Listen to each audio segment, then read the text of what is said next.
Spurs have already beaten Tottenham 4-3 in a Christmas thriller at Highfield Road. Keith Houchin for once scoring a league goal. It may just point to a cracking FA Cup final. Certainly Clive Allen is likely to have his say, just as he did on that midwinter afternoon.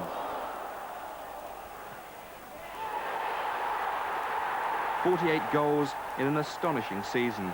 Allen has replaced Gary Lineker as the domestic game's hottest property. But Coventry City found gaps appearing in the Spurs rearguard too. No one seemed really comfortable with the muscle and aerial ability of Cyril Regis.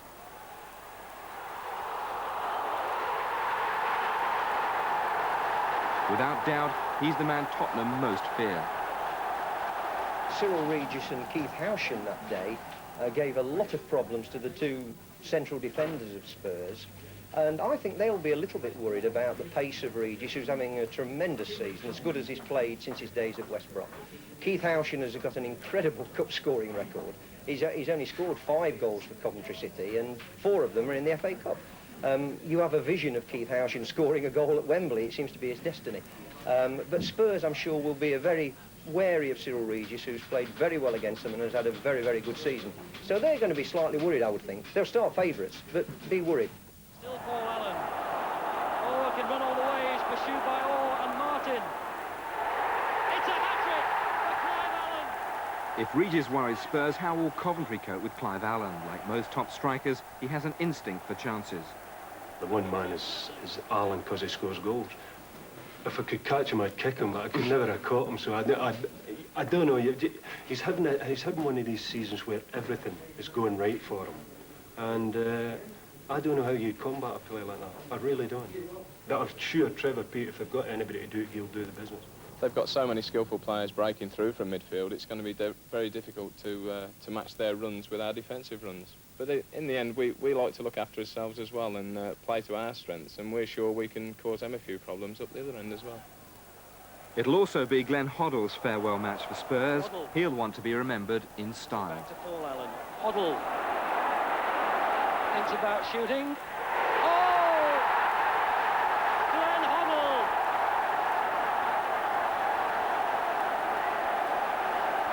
A quality goal from Hoddle. There's also an intriguing contrast in goalkeepers. Steve Ogrizovic at one end facing the man he used to deputise for at Anfield at the other, the ageless but impeccable Ray Clemence.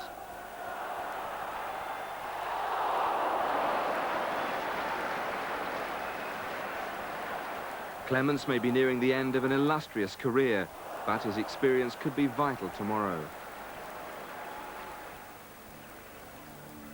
But the Sky Blues travel to London in a mood of supreme confidence. 10th in the league, unbeaten in 8 matches, and after a cup run that's confirmed them to be worthy finalists. Option. Point right ball for the Coventry man. It's in.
Nobody can say we've got there the easy way by far.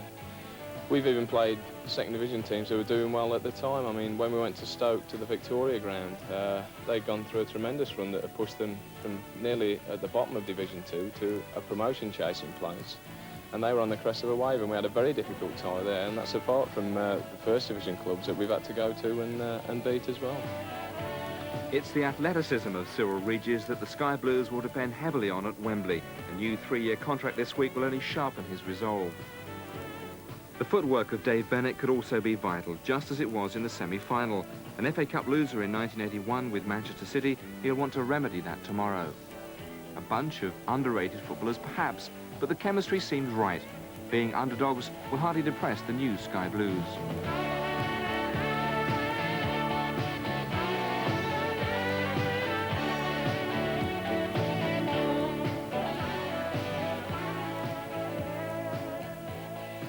Myself and Cyril Regis were having a word just a couple of days after the Leeds semi-final, and Cyril said to me, we've got to make sure that we do enjoy every second. You know, Cyril's 29 and I'm 30, so whereas it might not be the last chance, you've got to take it that it will be the last chance that you might ever play at Wembley. Well, the first and last. So we've got to try and enjoy every second, but whether we'll be able to enjoy every second on the actual Saturday of the game, I'm not so sure.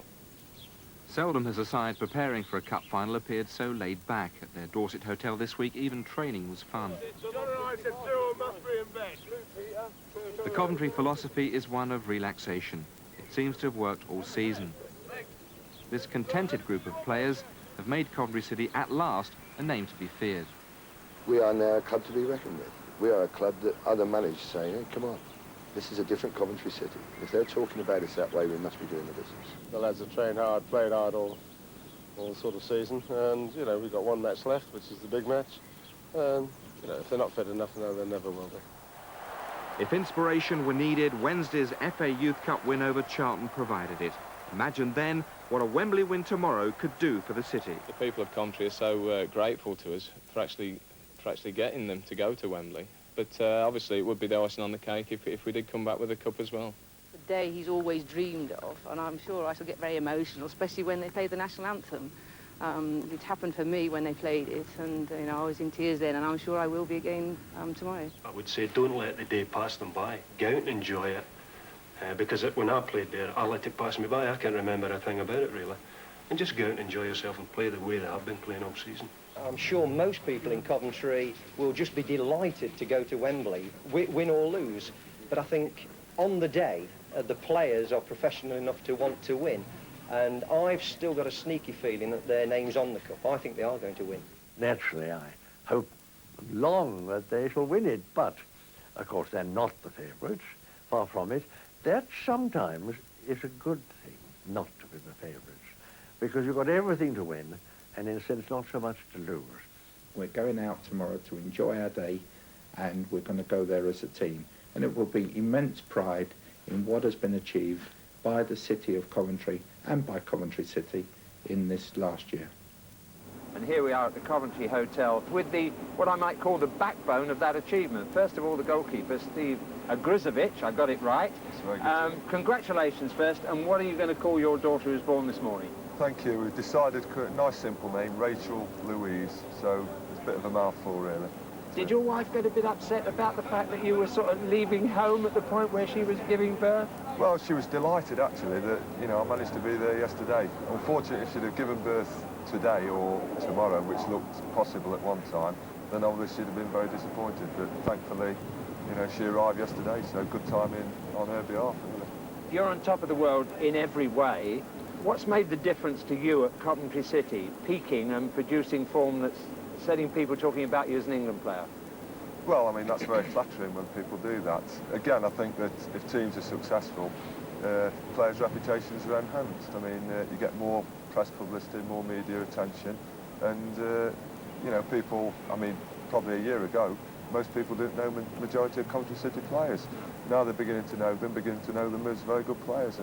But the confidence that makes you on the field come off that line and pick up a ball that other goalkeepers would stay and watch.